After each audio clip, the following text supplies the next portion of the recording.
need y'all to tell me if I'm wrong, because I'm really about to go off, okay? So, quick little story time. Tonight, this guy that I've been communicating with basically invited me to this poetry night. So, I'm like, okay, cool. It's Wednesday. I normally don't go out on weekdays, but I was like, I'll go. So, I'm like, it's 8:30 too late, because the flyer said 7:30. So, I'm like, it's 8:30 too late. He like, nah, they're going to be on CP time. So, I'm like, cool.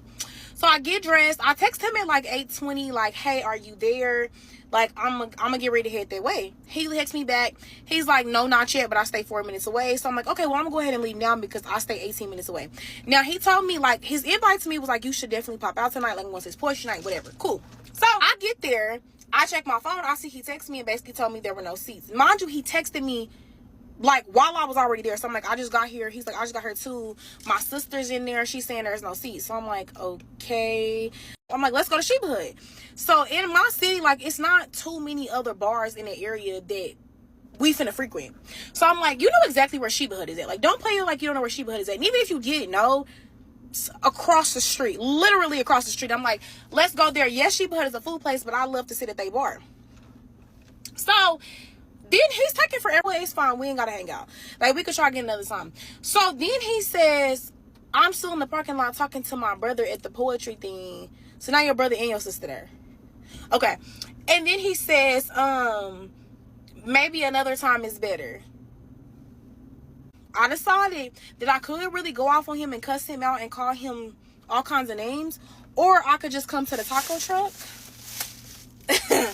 and get me some tacos and a little Sprite that I don't need, and go home and watch my show, which is what I should have originally done from the very beginning. Yeah. But am I wrong though, y'all? Because I've decided that I just need to cut his ass off, like, for real. Because, like, what the fuck? Honey, I honestly don't feel like she's wrong, because that's literally my thought. Like, you literally just wasted my time. I am here right now in the flesh, bro. In the flesh, got up out my bed. My bed is still thinking about me. I'm thinking about it. I got up to see you, come and see you. Just because, and just to start off the story, if the thing is at 7:30, I understand my people. I understand me. I understand. I'm usually on CP time, but most of the time, when a business has an event and they know that people are going to come, they start on time. Literally, when there's this club, if you ever been to North Carolina, in Durham, that has like poetry night, spoken word, all this little stuff on, I think, on a Wednesday or a Thursday. I can't remember what day it is, but if you know about this club, it be packed. It's a little tiny little club, but it be packed on poetry night, spoken word, because people want to hear. Like, I know this.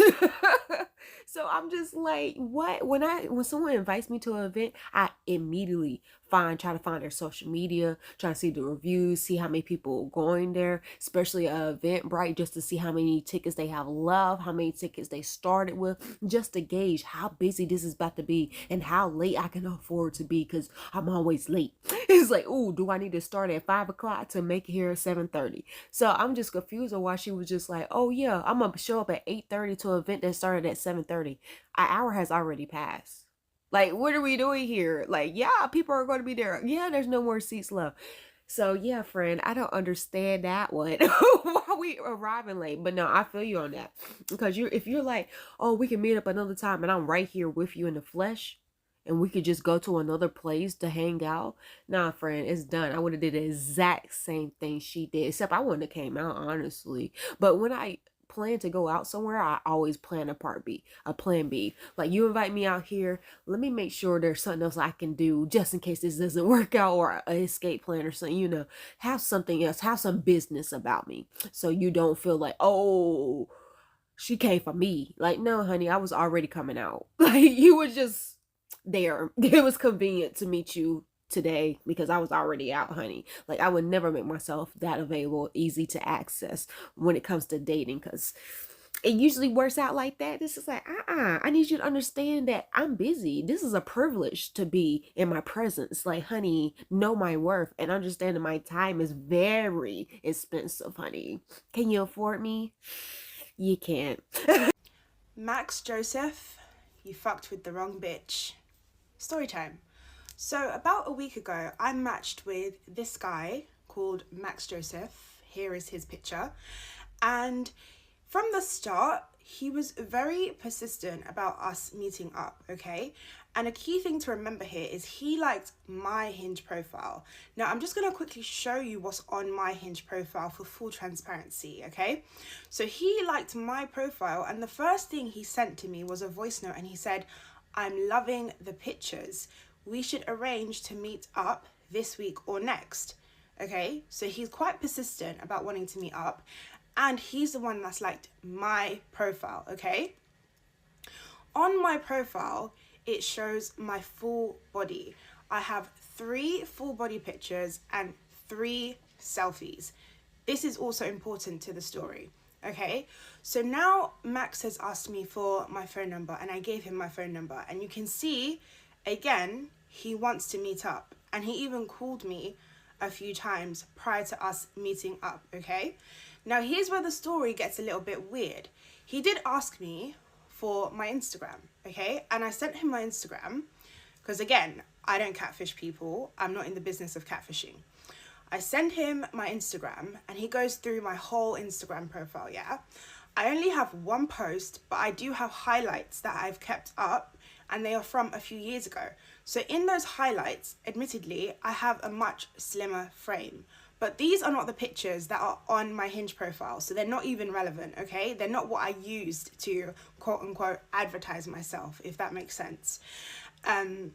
So he takes a screenshot of a picture of me, and he says, "You look so different here. I'm confused. What do you actually look like now?" So I told him, the 1 post on my Instagram that I have on my grid, that is me in present day. He said, "Okay, cool." And I even said to him, "You can see my body." Yeah. So bear that in mind. So now it rolls around to Sunday, which is today, the day I'm filming this, the day that this has happened. And we agree we're going to meet up at 2 p.m. Okay, 2 p.m. Keep that in mind. 2 p.m. rolls around. I'm still not ready. So I asked him, can we push it back to 3 p.m.? And we plan to meet in Pineapple Station, yeah? So I was going to meet him in Pineapple Station, and he was going to pick me up from Pineapple Station, and then from there we were going to decide what we were going to do. So I get to Pineapple Station at 3 p.m. and I meet him, and I get in his car, and we're having like small talk, and we're just talking about how I got here and whatnot, and everything seems quite normal. So now we are en route to a local pub, and he says to me, "Oh, why don't we actually go to a local pub in Strawberryland where you live?" Because I live in Strawberryland, yeah? And I said to him, "No, I don't want to go to Strawberryland, because me personally, if I'm going to go on a date, I prefer to just not be in my area so there's people can't see me, if that makes sense, yeah?" So he was like, "Oh, okay, cool, we won't go to Strawberryland." So then he gets a call from a girl called Melanie Joseph, who I'm going to assume is his sister, because who saves their mum's number as first name and surname? That just seems odd to me.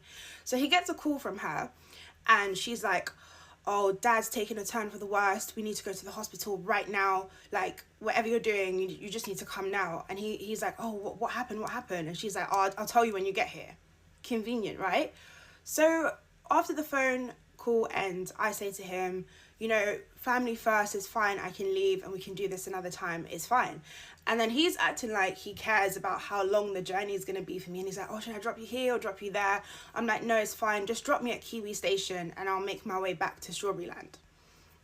So now my phone was on like 2-3% at this point. So I wasn't checking my socials when I was on my way home, right? I got the bus back to Strawberryland. So I wasn't checking my socials, and I didn't text him on WhatsApp straight away to find out, like, to let him know like how my journey's going, right? So I go all the way home. It takes me 1 hour to get home, yeah, to get to Strawberryland. And then when I get home, I decide I'm gonna go to the gym. So I get ready to go to the gym, charge my phone a bit, and then when I'm making my way to the gym, I send him a text and I say, "Oh, I got home safe," because I tend to do that. If I see a guy, I'll say, "Okay, I got home safe," when I'm home safe. And it doesn't go through. But first I was thinking, okay, it could just be my signal or his signal that's making it not go through. But then it clocked to me, I lost a follower because I did check Instagram like a few times when I was en route home to Strawberryland. I saw that I lost a follower, so I went to his page, which is, as you can see, it's this, and it says user not found, right? So I got blocked, right? And I was like, wow. So I called him, and I think I'm blocked there too, but I called him and I just said, you know, you're a coward. I did not catfish you because you saw my images on Hinge, on Instagram, and I even sent additional photos of what I look like. So guys, tell me what you think of this story. This is so crazy. Like, this is like the first time I've had a negative experience on Hinge. And you know what? I'm a grown up. I'm 28 years old. If somebody is not attracted to me, I'm not gonna go and die. Like, it doesn't affect me. I literally know I'm not gonna be everybody's cup of tea. So if he had multiple opportunities to express, hey, I'm not attracted to you. I thought I was initially, but actually I'm not. He had multiple times to make that decision and not waste my time and have me travel all the way to Pineapple Station just to be sent back home. But yeah, guys, let me know what you guys think about this let me know what you think about this story.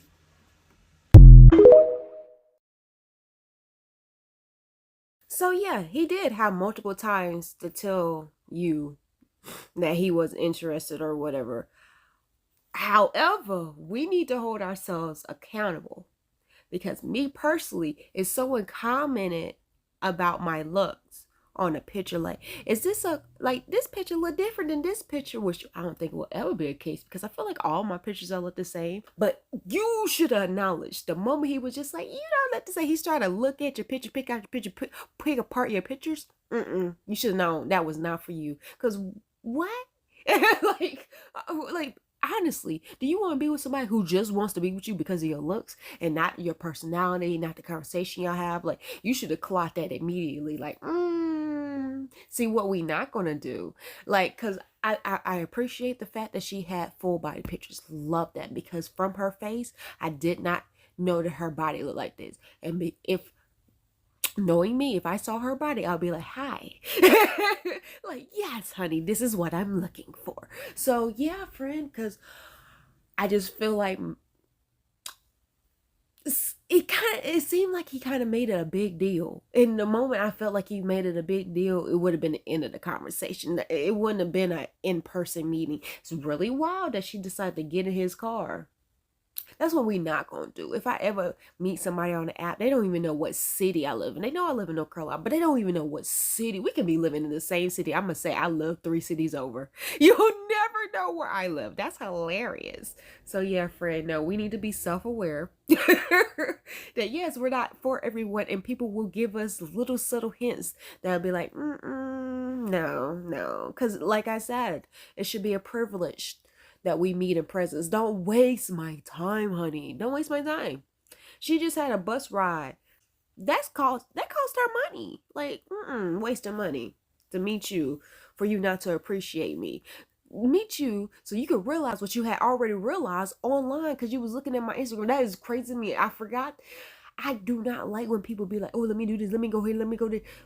I have enough pictures on my dating app, my dating profile. You don't need to go to my social media to get more pictures to see what I look like. She said she has 6 pictures. I've seen people profiles where they only have 1. So yeah, no, friend. Yeah, you dodged a bullet. She didn't call his whole name out. That was hilarious. Called his whole government name out. Like, yes. Okay, tell me if I'm overreacting or not. If you go on a first date with someone and the entire time they talk about how they bet you were so hot in high school, that's creepy, right? Like, as a grown adult, I am almost 40. As an almost 40-year-old, if a man, with a teenage daughter, if a man continuously says, do you have any pictures of you in high school? I bet you were so hot in high school. What'd you look like in high school? Why does it matter what I looked like in high school? This is what I look like right now. I'm never going to look like that again. Like, I almost kind of get when people make comments about, like, you know, what does your mother look like? Like, eventually, again, this is our first date. We are just dating the person in front of us right now. We're not really worried about what you're going to look like in 20 years. But sometimes, like, jokingly, like, oh, yeah, your dad's really hot. You're going to be hot when you grow up. Like, something like that. right? But continuously asking what I looked like in high school, or making comments about how they bet I was hot in high school, red flags. Red flags. So to me, I, like, after the second or third time he said it, I'm like, I'm done with this date. And I have not grown a pair enough to walk out of situations like this, but I'm like, I'm over it. I'm not going to talk to you anymore. And so then we continue the date. After the date, we leave, and he keeps texting me, like, when can I see you again? I'm like, oh, I had a good time. Thank you so much. I'm not really into this. And he was like, why? What the hell is that? Kept messaging me. And I, again, should have just blocked him, but I didn't. And so then I tell him, I was like, I don't understand why you continuously ask me what I looked like in high school. I think that's creepy. I have a teenage daughter. That makes me uncomfortable. I don't want to speak to you anymore. Thank you, whatever. He sends me this big, long thing. What the fuck, I just was wondering. I complimented you. I said, I bet you were hot. Why don't you say I'm hot now? What the fuck does it matter what I look like 20 years ago? Am I the crazy one in this situation? Because I feel like that's fucking creepy. Honey, I'm right there with you. That is creepy, because the first thought I had that kind of justified was just like, okay. He has a teenage daughter. So high school is everything right now for her. I'm assuming that's the age range that she's in, or she's about to go to high school. So it's everything. Appearance is everything, especially a teenage girl. So that's why I was like, maybe he's like that because that's what he deals with on the daily. That's what he's supposed to on the daily. And then it was just like, nah, like she said, it's like, nah, that's weird, because I did also have that thought that she had, like, I have a teenage daughter, and you like, oh, low-key obsessed with high school. Not even low-key obsessed with high school. I don't want to bring my daughter around you, sir. I don't know what's going on. Like, that's just weird. But then also I thought about, because I watch a lot of Korean and Japanese TV, I thought that maybe he wanted to see her high school picture and was just trying to like gauge how to do it, just to see if she had plastic surgery, because that's a thing. So she probably was like, did she grow up into this face, or did she pay for this face? Like, I could understand that. So yeah, I tried to justify it, but if it was none of that and he was just obsessed to see how she looked in high school, that would be really weird. Maybe they went to high school together and he was just trying to gauge it out, like, hey, maybe he might have seen her at a football game. It was opposing team and the teams were playing against each other, and he felt like that he might have met her before and was just like, oh, is this the one that got away? Because I never opened up my mouth and approached this person when they were in high school, and now they're all grown up, and it's just like, look. Look, I'm just trying to make it make sense, honey. Like, because what? And there's no other reason. I'm trying to think of every reason that to make it not creepy. But girl, yes, ladies, please walk away nicely. I understand what you're saying. Like, you might have the fear of walk away, but there's a way to walk away nicely without lying, without hurting someone's feelings, without making you feel bad and you feeling bad about the situation. There's ways to just be like, you know what? Honestly, I'm not really here right now with this, and I don't want to waste your time. So I really do appreciate this time you have shared with me, and it's been such a delight to meet you. But I think I'm going to take this opportunity and go, because I'm not in a space right now for this. Or anything. You would say anything, make it you. I'm the problem here. That's I'm the problem. Make them feel like that sometimes if you have to make yourself feel better. But no, friend, that was weird. Why? Because I'm thinking about my high school pictures, and there's some that I was I feel like I've always looked good, but conventionally in high school, I got really skinny. I did a lot of activities after school. I was a dancer. I played basketball. Was I on the step team? I feel like I was on the step team, but I don't know if that was just. It had to be. I'm over here like, is that a memory of mine? It is a memory of mine because it was so short. The step team. I was on the step team. I had PE my last period, so I was like back to back on activities. It was like dance, PE, dance, or basketball and dance. That's how my days went every day. It was just crazy. I was extra skinny, and people thought that, people thought I wasn't eating. I was very skinny. But no, I can't understand this. Like, girl, no, you weren't wrong. That was weird. Thank you so much for watching this video. Don't forget to like this video, follow all the creators, join the membership. My members, I'm about to give y'all a sneak peek of something I'm doing, something I'm up to. I'm so excited, honey. Subscribe.